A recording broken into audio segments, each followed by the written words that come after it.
Welcome back to The Pitch, an Ashland University Women's Soccer Coaches Show. I'm Kate Crackister alongside head coach Caleb Bueno. Coach, it's good to be back sitting down with you after a pretty incredible week. Yeah, it was probably emotionally draining for me and the group, but we're excited to sit around today and see what happens with the NCAA tournament draw. Yeah, so we take a look back at this Great Midwest Athletic Conference tournament. Big showing for the girls in that semifinal round against Northwood. 110 minutes, no goals being scored, and then going a pretty long way in penalty kicks. Yeah, I think that's what you can expect when you play each other so many times. I think Northwood did a really good job to make things difficult and try to get a result. And our group, I think the most important thing for us is we're keeping clean sheets, and that allows you to be in games and find ways to win. And it wasn't the traditional way of advancing to the conference final, but it probably created some suspense for everybody watching and a really cool environment for everybody to kind of storm the field after the penalty takers. A nice thing too is Jaya Daniel locked it down in between the pipes for you guys in that victory. Talk a little about her performance throughout the 110 minutes, obviously, and then most specifically the penalty shootout. Yeah, I think for us, Jaya's continued to be big in big moments. There's kind of a couple of chances at the end there that she kept out of the net, and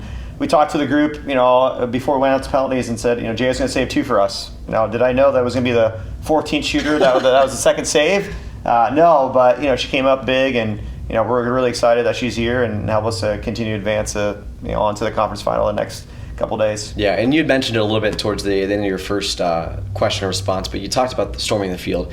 It's got to be exciting to see that many people out there supporting you, the girls at Ferguson Field. Yeah, I think that's why you play at home, and you want that environment. I think, especially with a quick turnaround and us playing all those minutes and having to go in and play a conference championship 2 days later, it just creates, energy for us. It allows us to continue to go on, and what a cool way to celebrate with your friends after a huge penalty victory. Yeah, no doubt about it. And then moving 2 days later, you guys had to respond, go up against the University of Findlay in that championship game, and you guys came out swinging. Yeah, the weather, we didn't know what it was going to be, right? You had some gusts of winds that made things really difficult. We chose to take the win the first half, and we knew we had to try to punish them early and put them in an environment where it's going to be really difficult in the second half. And obviously, when you have a player like Danny Hicks that knows how to find the back of the net, she stepped up in big moments for us and put 3 in 25 minutes, which was crazy. But after that, we knew hey, for us to give up 4 goals in one game, it doesn't happen. And I think for us, we just needed to manage the second half. We knew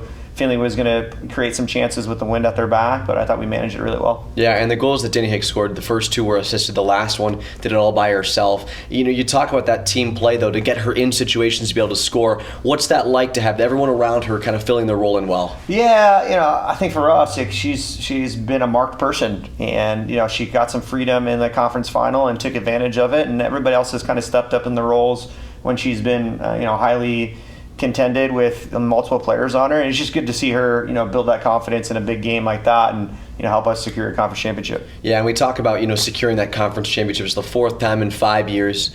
I said it on the broadcast, but it seems like the conference runs through Ferguson Field at this point in time. What's that like for the program to have such great success here in the GMAC? Yeah, you can't take it for granted, right? Like you talked about it, 4 out of 5 years is crazy, and then thinking that we've won 7 conference championships out of the possible 10 is also something that doesn't happen everywhere. And I think we took time to celebrate it, but we talked to the group after, this isn't our ultimate goal. This is just a stepping stone for us to now compete for a national championship. But it's always nice to have those accolades and what the seniors have been able to do, in their 4 years and go out on that kind of note, because it doesn't always happen. It's good for them to have another conference championship. Yeah, and many, including myself, had a question mark on this season with you guys losing so many seniors from last year. Talk a bit about how it's nice to see not only a conference championship to be won, but to come in this fashion where you have so many newcomers having to step up, fill roles, and really make this starting 11 a thing. Yeah, I think, we talked about this a lot with our group. I think we had to flash back to 2022 when we lost 13, right? That was my first year. We lost 13 players, and I don't know if I had managed that group as well, and you kind of saw it as we lost some games at the end of the year, and we dropped the conference regular season but ended up winning the conference championship. And again, another conference final. We're super windy and it's really eerie. We went 2 for 2 in our first 4 games. We went 2 for 2 in our first 4 games. So there was a lot of similarities, but I think through these past 4 years you learn, right? Mm-hmm. And I think learning through that experience, graduating so many players, kind of allowed our staff to realize hey, we've been through this before. Here's the things that we have to do differently now with this group. So I think for us, it's a learning experience, but I also think that's the exciting piece is these players are here for a reason, and the standard never drops. Yeah, and the nice thing too is after that conference tournament, you guys rejoice, you guys are excited, but now you shift gears and look at the NCAA tournament. What's that picture look like for you guys? Yeah, hopefully we put ourselves in a position where we can continue to host the NCAA tournament here. That's always nice, but if we have to go on the road, we're prepared for that as well. But we're still taking our time to kind of relax, recover a little bit from the last few days of games, and just prepare and kind of embrace what tonight brings. It's always exciting to see your name posted up on TV and everybody see. So we'll start preparing once we figure out tonight at 6:30 who our draw is, and we'll get ready for this week's events. Well, Coach, good luck, and I appreciate your time today. Awesome, thank you.